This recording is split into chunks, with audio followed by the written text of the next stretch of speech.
ओम। भगवान व्यास। भगवान व्यास भगवान नारायण के ही कला अवतार थे। व्यास जी के पिता का नाम पराशर ऋषि तथा माता का नाम सत्यवती था।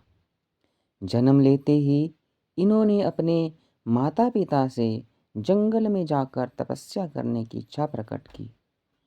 प्रारंभ में इनकी माता सत्यवती ने इन्हें रोकने का प्रयास किया, किंतु अंत में इनके माता के स्मरण करते ही लौट आने का वचन देने पर उन्होंने इनको वन जाने की आज्ञा दे दी। यमुना जी के द्वीप में जन्म होने के कारण व्यास जी को कृष्ण द्वैपायन तथा बद्रीवन में तपस्या करने के कारण बादरायण व्यास भी कहा जाता है। इन्हें अंगों सहित संपूर्ण वेद, पुराण, इतिहास और परमात्म तत्व का ज्ञान स्वतः प्राप्त हो गया था। मनुष्यों की आयु क्षीण होते हुए देखकर इन्होंने वेदों का विस्तार किया, इसलिए ये वेद व्यास के नाम से प्रसिद्ध हुए। वेदांत दर्शन की शक्ति के साथ अनादि पुराण को लुप्त होते देखकर भगवान कृष्ण द्वैपायन ने 18 पुराणों का प्रणयन किया। इनके द्वारा प्रणीत महाभारत को पंचम वेद कहा जाता है। श्रीमद्भगवत के रूप में भक्ति का सार सर्वस्व इन्होंने मानव मात्र को सुलभ कराया और ब्रह्मसूत्र के रूप में तत्व ज्ञान का अनुपम ग्रंथ रत्न प्रदान किया।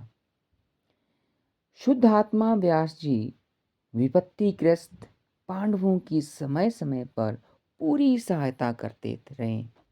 इन्होंने संजय को दिव्य दृष्टि प्रदान की थी, जिससे संजय ने महाभारत का युद्ध प्रत्यक्ष देखने के साथ साथ श्री कृष्ण के मुखारविंद से निश्रित श्रीमद्भगवत गीता का भी श्रवण किया। महर्षि व्यास जी की शक्ति अलौकिक थी। एक बार जब वे वन में धृतराष्ट्र और गांधारी से मिलने गए, तब सपरिवार युधिष्ठिर भी वहां उपस्थित थे। धृतराष्ट्र पुत्र शोक से अत्यंत व्याकुल थे। उन्होंने श्री व्यास जी से अपने मरे हुए कुटुंबियों और स्वजनों को देखने की इच्छा प्रकट की। महर्षि व्यास के आदेशानुसार धृतराष्ट्र आदि गंगा तट पर पहुंचे। व्यास जी ने गंगा जल में प्रवेश किया और दिवंगत योद्धाओं को पुकारा। जल में युद्ध काल जैसा कोलाहल सुनाई देने लगा। देखते ही देखते भीष्म और द्रोण के साथ दोनों पक्षों के योद्धा निकल कर आए। सबकी वेशभूषा और वाहन आदि पूर्ववत थे। सभी ईर्ष्या द्वेष से शून्य और दिव्य देहधारी थे। वे सभी लोग रात्रि में अपने पूर्व संबंधियों से मिले और सूर्य उदय से पूर्व भागीरथी गंगा में प्रवेश करके अपने दिव्य लोकों को चले गए।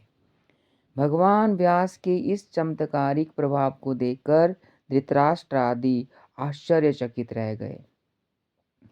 भगवान व्यास आज भी अमर हैं।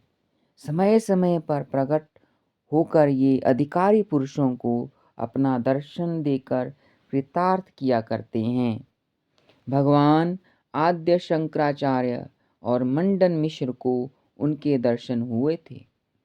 मनुष्य जाति पर भगवान वेद व्यास के अनंत उपकार हैं।